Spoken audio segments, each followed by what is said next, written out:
Why TBC? What's the deal? So I was just on boxingscene.com and I seen an interesting article. I believe the article in the description box. It was Eddie Chambers. Um, Let me read a little bit from it. I'm gonna give my opinion on this. He says 4 words, really: high risk, low reward. Simple as that. Chambers told boxing reporters, "Guys look at me as enough of a threat to where, oh, he's small. Maybe you'll knock him out. Maybe you'll hurt him. Maybe you keep him where he can't touch you. But what if he can? Then he beats you or makes you look really bad. And then your stock drops because you just had a problem with a supposedly old, I'm 33, been around forever, beat up on heavyweight. And then there's not enough money for these guys." So what he's saying is guys think that he's a, high risk, low reward fighter, 33 years old. He said he's in the fourth quarter of his career.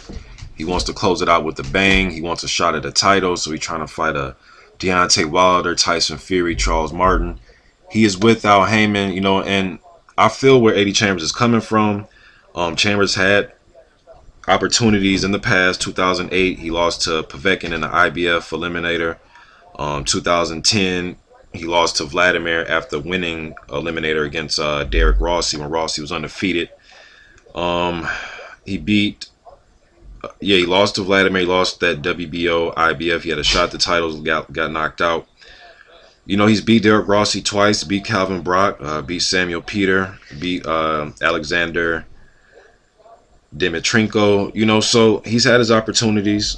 He's stayed busy since his fight with Vlad. He's only fought 9 times. He fought Vlad 6 years ago. He's 7-2. 5 fights were in the UK. He's beat guys like Dorian Darch, and he just beat Galen Brown. Also beat Nascimento. After he beat Galen Brown, there was an interview where he was talking about he wanted to get right back in the ring. That fight was September of 2015. He said he wanted to get right back in the ring in November, and obviously he didn't get back in there. I like to see Eddie Chambers in there with some guys, but I'm going to take a different road. Now, obviously Chambers, his career, obviously he wants a title shot. 42-4, only been knocked out once. So obviously he wants a title shot, but as a fan and just looking at the rankings, I do believe, he should be in there with some of the guys that are on verge of cracking the top 10 or guys trying to move up in rankings. Andy Ruiz Jr. would be a good fight. Gerald Washington would be a good fight. Travis Kaufman would be a good fight. Areola would be a good fight. Dominic Brazil, Trevor Bryan, Jarrell Miller. I know he was just in camp with the Furies. He had those 5 fights in the UK. I believe that was 2014. He only fought once, 2015. But shit, the Hughie Fury fight would be a good fight. I know he's cool with the Furies, but this is boxing and there can only be one. Some of you may say, why would he fight Hughie Fury? My thing is keep your name relevant by not just fighting guys like Dorian Darch. No disrespect to him, but keep it relevant by beating one of these prospects, because these prospects are up and coming, and they're not like yesterday's prospects where if you're a prospect, people don't even talk about you. Now with the PBC series, prospects are fighting on a regular basis. Even if you're just signed with Heyman, you're here in the States. Travis Kaufman just fought on TV against Areola. I thought he won that fight. Areola might be coming back. Good fight with him. So I don't think Chambers is just going to fall into a title shot. It's not like he's some guy that's been getting overlooked his whole career and he's never got a shot. That's not accurate. That's not true. I'm not saying that he said that. I'm just saying it's not true. What Chambers is trying to do, and what I've seen guys like Tarver and Briggs try to do, they're trying to just fall into a title shot. Although Tarver did fight Cunningham, Briggs is trying to just fall into a Vladimir title shot. I'm not saying that they're in the same positions at their careers. Obviously, Briggs and Tarver are a lot older than Chambers, but Chambers himself saying this is approaching the end for him. I'm going off what he said. He's had 46 fights. He's a small heavyweight, 6'1", only a 75-inch reach. But he brings his skills to the table. He has great skills, learning from Peter Fury and Ali Bashir and, guys like that. So, and his father. So he knows how to fight, man. I just hope he's not sitting around just waiting for a title shot. I don't know, man. All these guys scared of him. Joseph Parker is a guy they said they're having trouble finding him opponents. Maybe he can go over to New Zealand if he's willing to travel. He went to the UK. So, or like I said, stay stateside. Andre Fedosov would be a good fight. You know, and since, you know, I noticed he had all these eliminator matches when he was getting his opportunities by the IBF. So I don't know if he's still aligned with the IBF. I was looking at their top 15, and some of the guys mentioned he should fight are in the IBF's top 15. Andre Fedosov is number 15. Let's see here who else. Alexander Ustanov, number 14, but he's ordered to fight Luis Ortiz by the WBA. 13 is Derek Chisora. I know. And number 12 is Helenius. They were supposed to fight for that EBU title. Maybe if they don't fight, could fight one of those guys. Pulov's number 11. Bermain Stavern is number 10. That's a good fight. Andrew Ruiz, number 9. I mentioned him. Cunningham, number 8. I didn't mention him. That'd be a good fight. He's to fight Cunningham. 7. Joseph Parker.